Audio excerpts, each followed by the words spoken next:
ഭൂമിയെ നശിപ്പിക്കാൻ ചൈന ജലബോംബിന്റെ പണിപ്പുരയിലാണ്. ലോകത്തിലെ ഏറ്റവും വലിയ അണക്കെട്ട് ബ്രഹ്മപുത്ര നദിയിൽ നിർമ്മിക്കാൻ ചൈന ഒരുങ്ങുമ്പോൾ ചൈനയുടെ തന്നെ മറ്റൊരു സൃഷ്ടിയും ചർച്ചയാകുന്നു.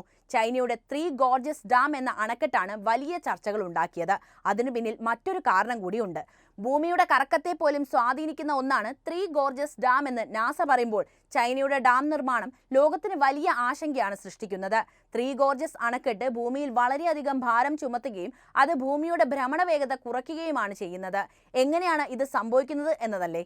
കറങ്ങുന്ന വസ്തുവിന് മുകളിൽ അല്പം ഭാരം വെച്ചാൽ കറക്കത്തിന്റെ വേഗം കുറയ്ക്കുന്നതിന് സമാനമാണ് ഇത്. ദിവസങ്ങളുടെ ദൈർഘ്യം വർദ്ധിപ്പിക്കുക മാത്രമല്ല, ഭൂമിയുടെ ധ്രുവസ്ഥാനത്തെ ഏകദേശം 2 സെന്റിമീറ്റർ അണക്കെട്ട് മാറ്റുകയും ചെയ്തു.